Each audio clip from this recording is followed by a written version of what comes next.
Feel like the AC blowing out that man. Assalamu alaikum wa rahmatullah. Wa alaikum salam wa rahmatullah. Bismillah ar-Rahman ar-Rahim. Alhamdulillah.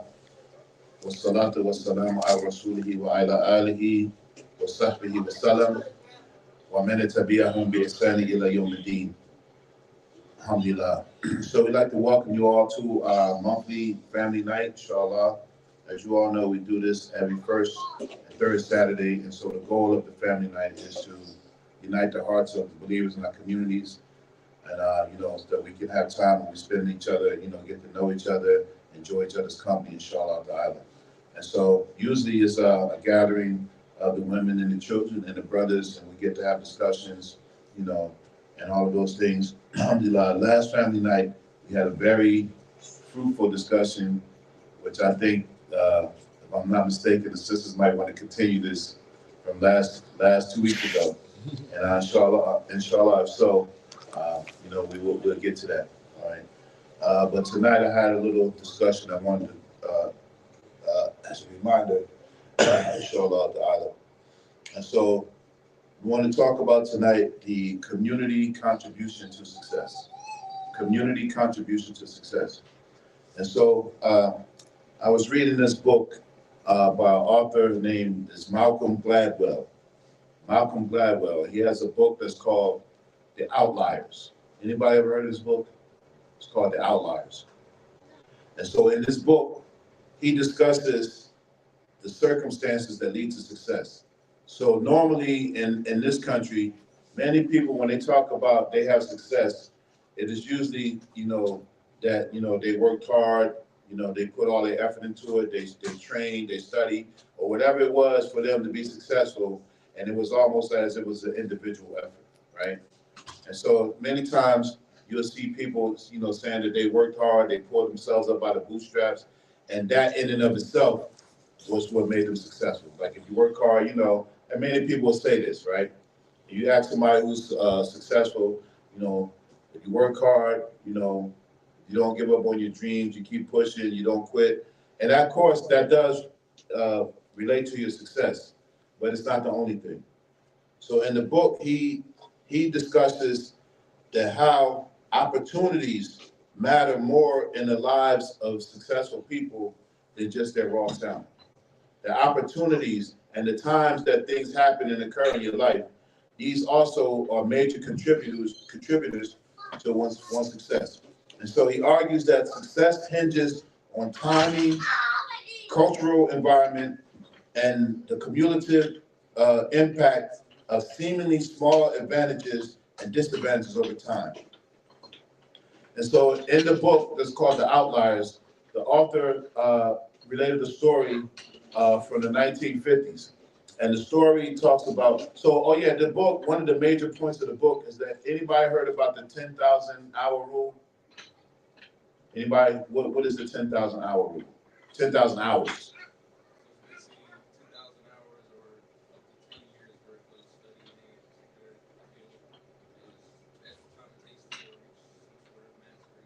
Yeah, so one of the ideas that he put forth is that for a person to reach some type of mastery in whatever craft they're in, that it has to take 10,000 hours of commitment, which equals out to 3, 4, 5 hours a day over a period of years. And if a person commits that 10,000 hours, no matter what it is, or even if they have natural talent, or even if they were somebody that's gifted, and he mentions in the book about people like Mozart and all of these kind of things, and then like highly successful people like Bill Gates and stuff like that, it wasn't just, like they were the smartest people, but they were the people who committed the time and the effort, and then the background that they came from also made a difference. So one of the discussions that he says is that the opportunities that people have and also what they're denied has an impact on their success. And that relates to us directly as a people, because a lot of times the reason why we might not be quote unquote successful is because opportunities are denied to us.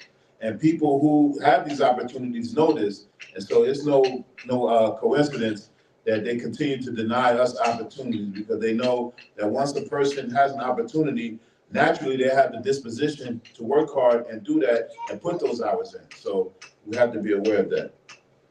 So he discusses a story in the book about people who came to America as immigrants from Italy. And it was a town that they settled in Pennsylvania. It's called Northampton County, a small town called Roseto. And so the population may be about 6,000 people now, small town. And so back then in the 50s, it was like around 2,000 people as a population. So a small town of immigrants. They first moved from Italy and they moved to New York for some time, and then they settled in Pennsylvania. And so Roseto is a town between a place called Bangor and Nazareth. You ever heard of Nazareth, Pennsylvania? These are small towns. And like the biggest surrounding towns is like Easton, when you start going deeper into Pennsylvania. And so he relates this story in the book, the author, about these people that although it was a small town, they weren't really wealthy. They didn't really produce any successful people from their town. But one time there was a doctor visiting the town in the 1950s. And then he was talking with the local doctor.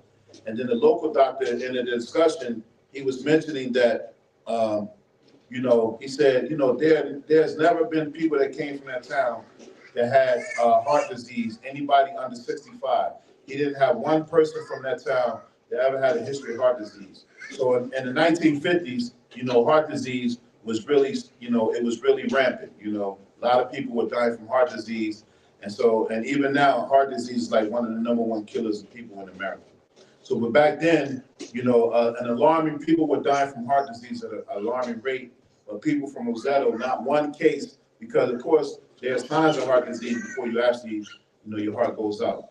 And he said, the doctor was, they were having this like doctor discussions. And the doctor said, man, not one person from this town has ever come to my office with heart disease. So the other doctor found that strange. And so he said, well, let me see what it is about these people. So of course, as a doctor, he's trying to find out what it is. Is it their diet? Is it their genes? Is it the exercise? Or is it like the region where they live and all of these things? And so when he went up there to study, all of the factors, why don't these people have heart disease? And so one of the things he studied, when he found out that it wasn't their diet, because the people of Roseto, it said that they were people who consumed a lot of lard. And it says that these people, from Italy, Italians eat a lot of pork and stuff. He said that 41% of all the people in this town, 41% of their diet came from fat. 41% of diet came from fat. And so that's a significant amount to contribute to heart disease, like without even having to study, right? 41% of their diet came from fat. And then he said it wasn't exercise, because he said a lot of the people in the town, they were overweight and they were heavy smokers. They were heavy smokers. So it wasn't diet, it wasn't exercise or regimen. And then, he said that they didn't really do anything special. So he said it got to be like the region that they lived in. And so when he went this is a small town of borough, and they have towns, when you go out in those places, they have all these towns close to each other, boroughs, and they actually could make one town, but so he went to the towns around and found out that the towns that were bordering them had 3 times the amount of heart disease that they did. So their neighbors are suffering heart disease, and nobody from their town is having any kind of problems. So, he was like, well, what is it? And so then this doctor, he said that it had to be that it was the town itself. And what he meant by the town itself was that the culture that they maintained as a community. And so when he went there to live in the town, he some of the things that he discovered that they did, he said the first one is that they visited each other often. The people visited each other every day. They'd be outside, they spoke to each other like that. Every passerby to the next person, they spoke to each other. And so, you can imagine that now. You are hard pressed to get somebody to, speak to you, much less smile, or even use proper grammar when you're speaking. And I'm pretty sure some of you brothers and sisters have experienced this. We speak to people, we try to be like, hey, how you doing? And, you'll hear somebody, like a young person, be like, what's up? Like no etiquette, no sir, no ma'am, things that we used to experience that was a given when we were raised. And he said that these people, because they came from Italy, they spoke their language in their town, so they didn't have any outlying influences, so they kept it close. That they spoke to each other in Italian, they spoke to each other every day, and all this kind of thing. He said that they would regularly, they cook for each other in their backyards. So it was very common to come into the town, and these people, not all of them are related, but they came from the same region in Italy, that, you know, they would have these, you know, what's equivalent to barbecues today. Like, it was quite often. You could find it in a number of residences where people did this, right? He said another interesting factor was that it was common to find 3 generations living under one roof. 3 generations living under one roof. So that's children, parents, grandparents. He said this was very common in this town. Like, many people live like this. And you know, we live in a time where, you know, well, I know I was told, some of you probably, when you got 18, it was time to go, right? And there are cases that I know personally where people actually got kicked out at 18. I remember a brother told me when he turned 18, his father gave him a pair of work boots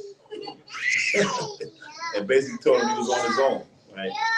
So, and that's, you know, and we grew up thinking that was regular, like it was time to leave, and a lot of times it stifled our growth because we weren't really ready. And so just imagine this generation now, you know, we ask Allah for safety. And then he says that the grandparents had massive respect.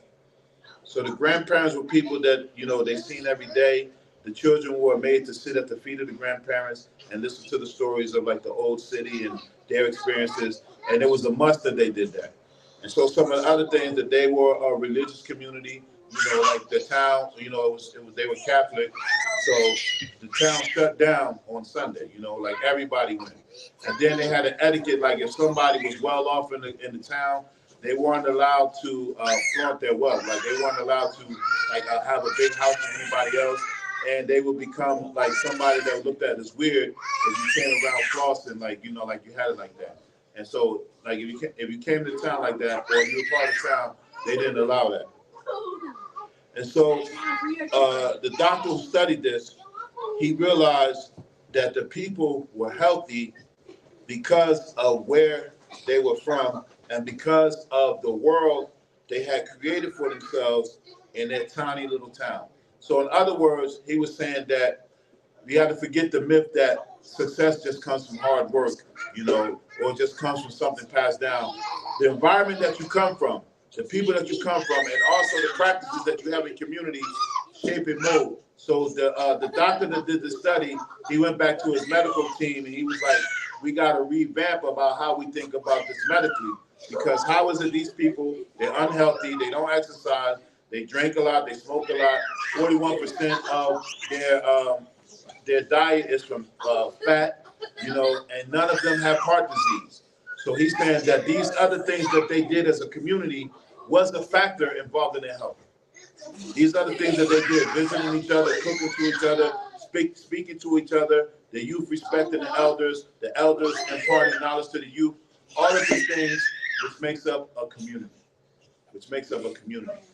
And so this is something very important that I thought was interesting in the book, because in Islam, Allah subhanahu wa ta'ala, he tells us in the Quran that we are a community.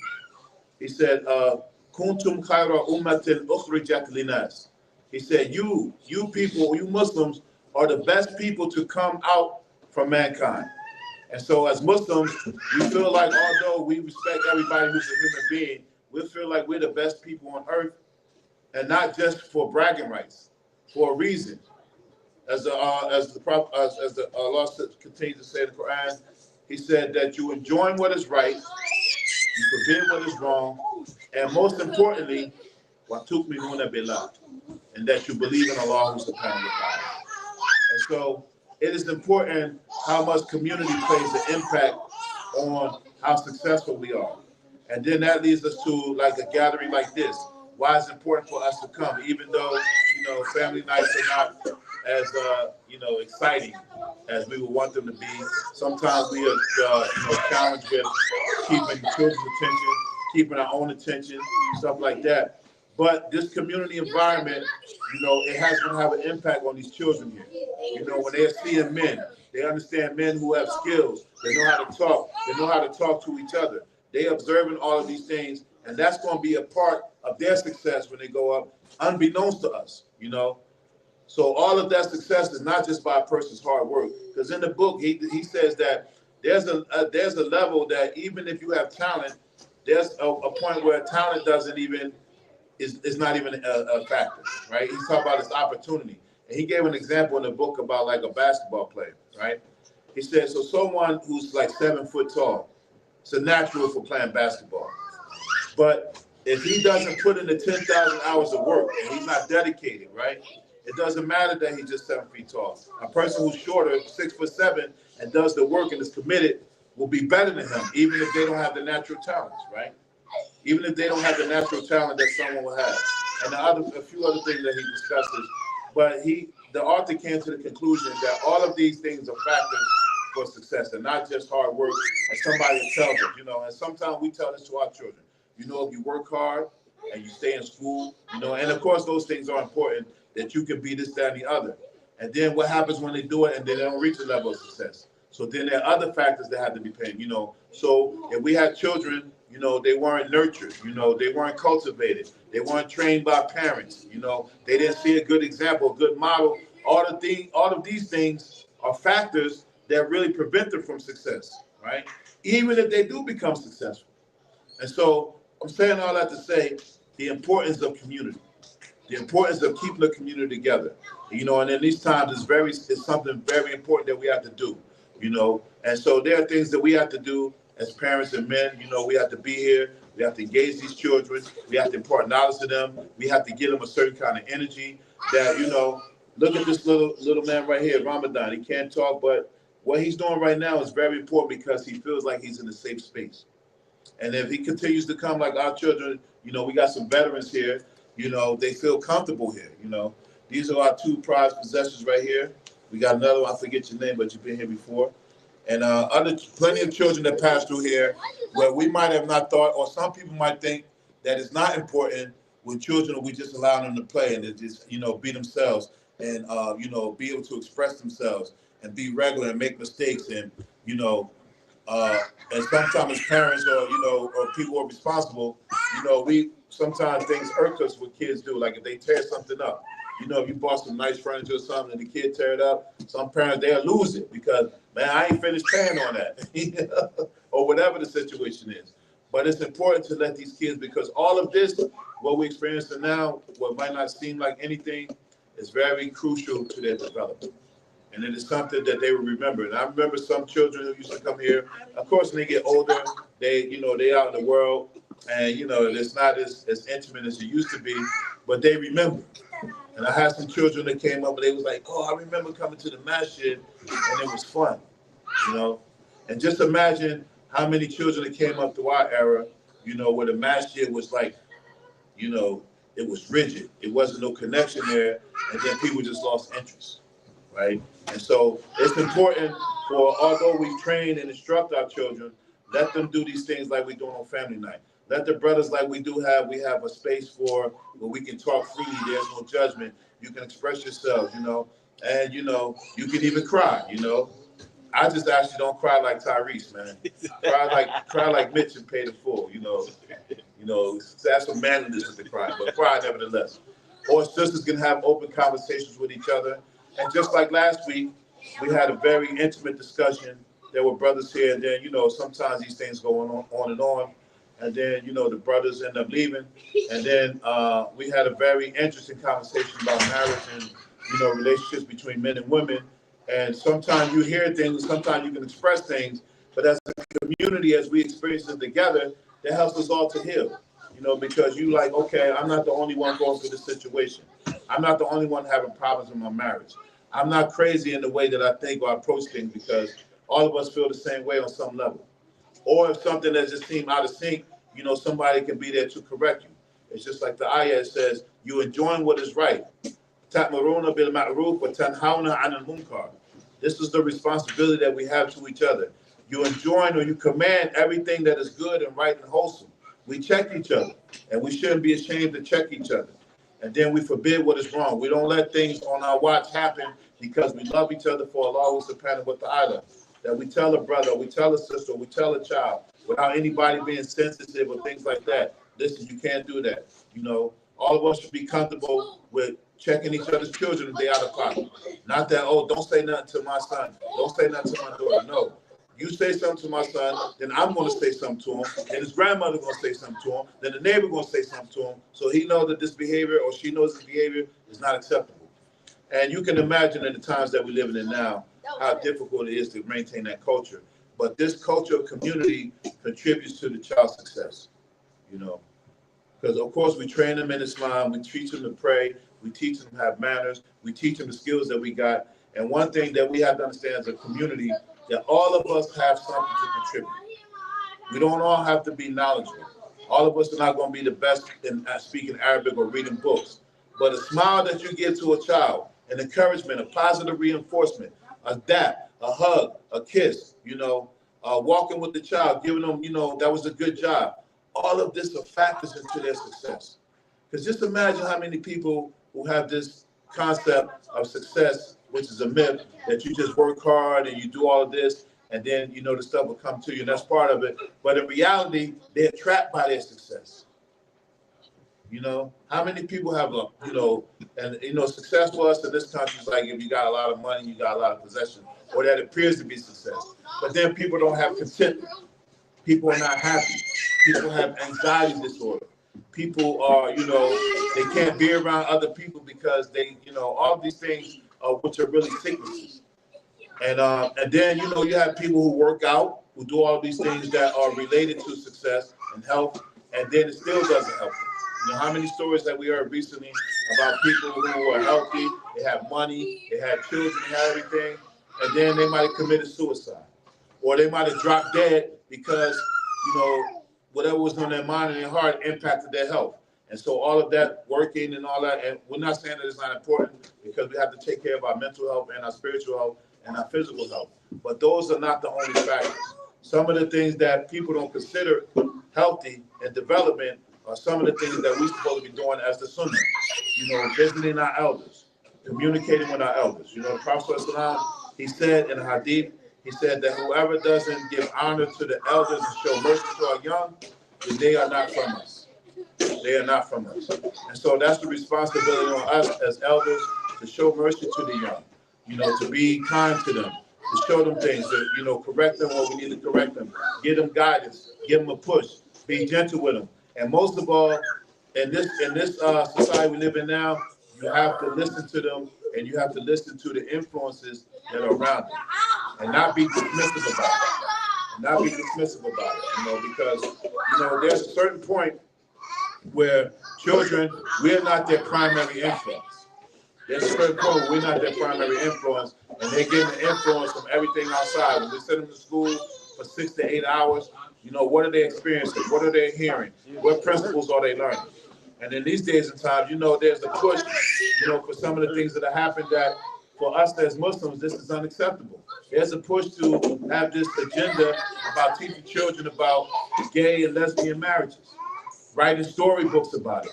In Islam, this are things that, you know, we can't accept. But if we send our children to schools and they're teaching this, we need to have proper discussion so that they are having an alternative to what they are getting outside of our influence. You know? So this talk was basically about, you know, the importance of community, that all of us have a responsibility to commit to the children's success, and not just that, our own success. You know, brothers coming together, praying, having discussion, making dhikr of Allah who's dependent with the island, asking each other, how's our health, how's our family, what do we need? All of this helps us to put us in a comfortable space, and this brings our hearts together. So this is one of the goals why we do this family night, why we should be coming to the masjid to pray, why we should make time to spend with each other outside of the obligations that we have, because this helps us to join our hearts. When our hearts are strong and connected, we are forced to stop. You know, so I just wanted to share that part from the book, and I encourage you all to read it, to get out of it what you can. It's called The Outliers by Malcolm Gladwell. The Outliers by Malcolm Gladwell. The Outliers by Malcolm Gladwell. And for those who don't or like reading, they have an audio book version. You know, that's a big thing now too. So see it. So inshallah, stop there. We ask Allah subhanahu wa ta'ala to continue to give us success and be in the community, you know. And sometimes in the community, there are a lot of nuances, there's a lot of difficulties, you know. We all have ideas on how the community should run. We have ideas about who should be in charge, who shouldn't be in charge, what should be done. And then, you know, all of the things that happen. If our ideas are not met, then we don't want to be a part of it, all of those things. But at the same time, we still need to keep a united front. We still need to keep a community, even though we don't agree. You know, I don't expect everybody to agree with me and how I run the place, but, you know, we should have an open space. Like somebody, you can come to me and be like, okay, this is the problem I see. Okay, we're discussing, you know. If you have a better idea, okay, run with it. If you have an idea, present it, you know. If you don't have an idea, be ready to work somebody else's idea if it seems good. Be ready to come together and support each other, because these are the things that go to the success of a community. And then we look at the best community of the Prophet when they were in Medina. The Prophet engaged the people every single day, you know. And so it's very important. And you know, one of the Prophet he always had a lot of young people around. Many of the Sahabas that would later relay hadith or teach the Ummah, they were younger when they were in the Prophet. And so that's another thing. They're engaging us, they're giving lessons, not just reading and not just praying or not just rules and regulations. The energy that they're getting from us as elders is going to help them that they're going to be called later, inshallah. And so we ask Allah subhanahu wa ta'ala to continue to give us success as a community, to continue to allow us to grow, and continue to help us to develop our youth and develop ourselves, inshallah. I mean, okay. So I think we have some questions. Do we have some questions and answers? Sisters, any questions? Anybody online? So, assalamu alaikum to those joining us online. We appreciate your time. Comments? Any comments, questions, suggestions, corrections, additions, deletions, complaints? Now is the time. Somebody mentioned mental health.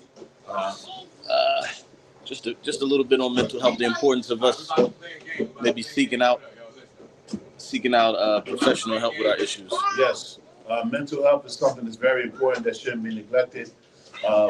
Many of the scholars talk about the ayah in the Quran where Allah subhanahu wa ta'ala says, "Fas'alu ahla dhikri in kuntum la ta'lamun." Ask the people of remembrance or the people of knowledge if you don't know. And so that's just not related to religious affairs. So if a person is, if they have instruction in a particular science, even if it's a worldly science. So if someone who specializes in mental health, a psychiatrist, a psychologist, a counselor, and you need that kind of help, then you should consult them in that field. You should consult them in that field. And we got to get over these taboos that thinking that we don't need mental health. And we will review our condition here in North America as black folks. We are traumatized severely, you know, and some of this stuff is passed down in our DNA, you know, and so we have to deal with these, and we've been used to dealing with it a certain way. We just suppress it, and we tell ourselves, there ain't nothing wrong with us, you know, and we just carry the load on our back, but this stuff is breaking us down. And of course, prayer is important, dhikr is important, following the sunnah is important, but then you need some additives in line with that. And in line with that is what Allah says in the Quran. Ask the people of knowledge.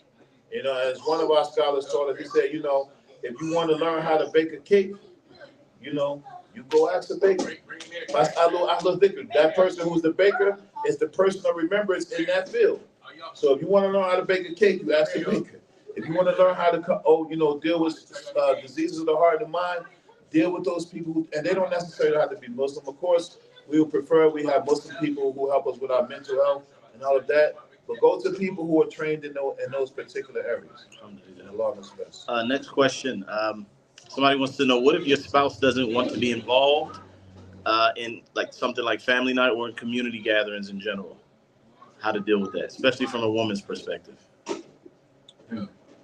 It's very difficult. You know, everybody has their personalities. And then it's just the person may have just been conditioned to not deal with these things. So hence what we were just talking about. People become withdrawn because of trauma, being traumatized. And so we have to work with them and help them, create safe spaces. And we need a lot of safe spaces in our homes, especially as spouses.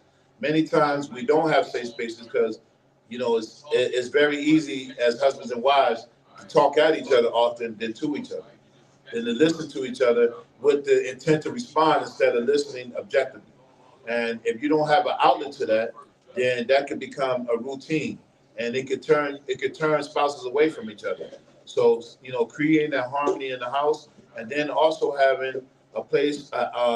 Hence the title of the book, an outlier. Outlier means like a post where you can go to away from the norm to help you develop. Right?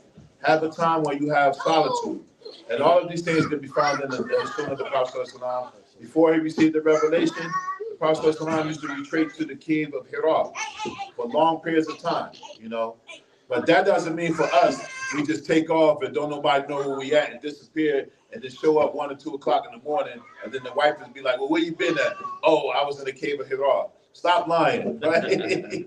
But, being responsible with our time and taking time, for solitude, but also making time to have a healthy discussion or engagement with your spouse. So it's just a lot of work, and marriage is a lot of work. But sometimes as spouses, maybe understand or try to, imagine the part that we might be playing in someone's running away, and sometimes we don't think that we're the problem, and we are part of the problem. And also keep in mind that it's a process that takes time. A lot of people come from a lot of different backgrounds, a lot of trauma. So, go a little bit at a time. Don't look for somebody to jump in all the way. Maybe, once every 2 months, once every 3 months, and then by Allah's mercy, it'll become easier. Our next question is about, do you guys offer counseling? Coming from online. Do you guys offer counseling? Who's you guys? You guys. You people? You people. If they say you people, cut them off, right? Yes, we do offer counseling to the best we're able. It depends on, we try to reserve it for our local people, but of course, in these days, you can identify with anything and everywhere. So, you can be part of a community and not be there. So, if it's people having really issues where they need that type of counseling, we're available and show up. Yes, so to answer the question, yes. Okay, we have another comment. Brother said, like you said, communities aren't the same. When we grew up, we need to start making improvements. And we need to start making improvements. We need our communities. One thing I want to say about that is collectively, that's what this conversation is about, collective. If you have a large number of people who don't realize the importance of their presence, then of course your communities are going to be absent. So when you feel as though that you yourself or your family's present, our presence is not needed because there are going to be plenty of families there. Always imagine there's probably 20 families thinking the same thing. But we all got to get past that, and we all got to participate and come on out. Yeah, a lot of times, we send out a weekly message for the arrival of Jumu'ah, and I often will tell people, be the change that you want to see. Be the example that you're expecting to see when you come to the masjid. Many times we have this idea that we come around the Muslims and everything's supposed to be rosy. People supposed to welcome us with open arms. They're supposed to be comfortable, and that's true. But just like you have these apprehensions, right, and these reservations, so does someone else. You come to the masjid, it's a safe space, it's a place of solace, but somebody just got off of work and they had a bad day. Somebody came here to escape their spouse. Somebody just came here so they can avoid hurting somebody. And all of that is coming now. You come there and then you give somebody salam and they didn't return the salam like you thought they should. And so now you don't want to come no more. No, community takes work. It takes building. It takes effort. It takes sacrifice. It takes dedication. And every single day that we show up is a plus. A big part of it is just showing up, And I was talking to a couple of my students earlier today, and I said, I get to the age where I'm just ready to start saying stuff and just walking off. Like, I don't care how people take it, And I was like, well, for instance, like Juma come and somebody asked me all these questions and all that, and I'm going to start saying, Man, meet me for Fudge. Because ain't nobody here. You know, we got plenty of time. But, you know, I can't do that. Right? You know, that's what I be feeling like saying, you know. But all of that work we still need to do. Okay, you had a bad experience at the masjid. You came there and the sisters were, you know, looking you up and down and having thoughts about, like, who is this sister? Or brothers wondering where you from, or, you know, sometimes we got to let that stuff go. And come try it again.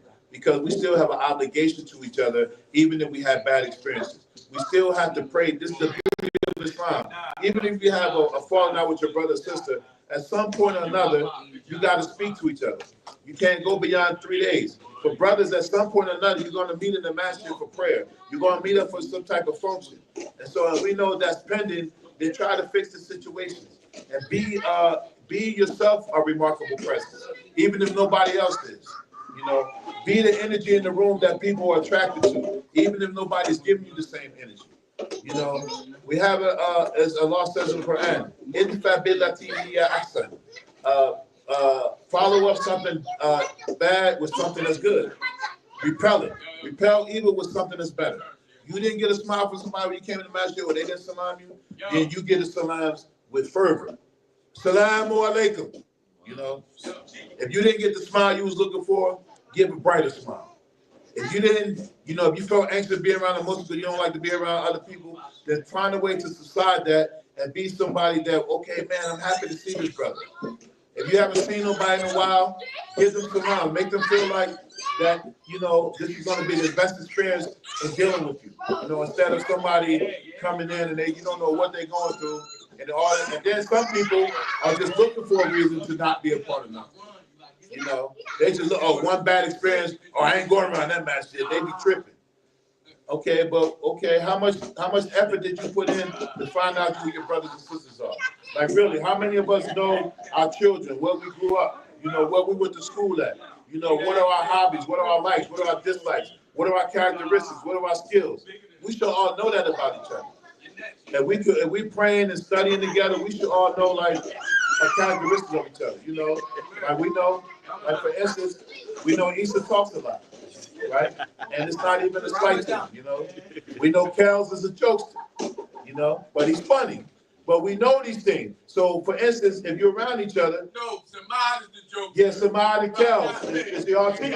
Y'all team. Y'all know. So, like, if you know that, right, and when you come in the masjid, if they're not joking, if they're not in a good mood, you automatically know, you can sense it, okay, something's going on. But if you don't come around, you know what I mean, you won't know that. And the Prophet ﷺ, this was part of his sunnah, that he used to sense things about people. When they came into his presence, he would say to them, you came to ask about this, you're talking about this. So all of that is part of community involvement. Even if it's not to our benefit all the time, there's going to come a time where we're going to get something. There's going to come a time we're going to come to the masjid and somebody's going to say something, or we have an experience that we can take with us. But it won't happen if you stay away. You know, as they say, you will miss 100% of the shots that you don't take. You'll miss 100% of the shots that you don't take. In all respects. And so that's it for the questions. So we're done, right? No, the sisters had a comment. Matter of fact, I need to take them my microphone. Let me switch microphones with you. So all of this is in-house, right? Do we have any more online? We have anything else online, inshallah, before we close out? Okay, matter of fact, beautiful comment. Sister said, yes, you have to go more than once, and you have to introduce yourself. Now, a lot of times, you know, if you notice, when you send your kids to school in kindergarten and all these young grades, and you're telling them how to make friends, that doesn't stop when you grow up. You know, you're going to be the new person sometimes, so you got to go yourself and be that advice that you gave to your children, inshallah. Any more? Yeah, and also, as you have to introduce yourself, people also have to ask who you are, you know, and introduce themselves, you know. And this is the sunnah. You know, this is sunnah when you meet a new Muslim, like you give salam and ask them where they from, you know. During the time of Prophet Islam, they used to see a person, where are you from? What tribe are you from? Who do you know? This stuff is important even today. You know, especially we get people from all over, places all over, we don't know them. We should try to extend the greeting instead of looking at them with suspicion. You know, introduce yourself. My name is such and such. You know, it's nice to meet you. You know, this is stuff, this basic sunnah. You know, we live in a time of extreme distraction these days that we don't do these things. So some of these things have a significant impact on our development. These little things of introducing yourself, little things of being willing to speak up, you know, and Allah knows best. Okay.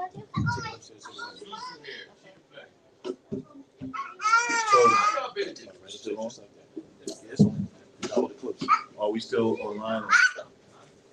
Is that it for online? Ask them before we go private. Yes, so if we don't have any other questions or comments online, these other parts is really in-house that y'all are not privy to. If you want to get questions and answers in-house, you got to come be in person, you know. That's exclusive. It's a VIP Quba School thing, you know, you might not know about it.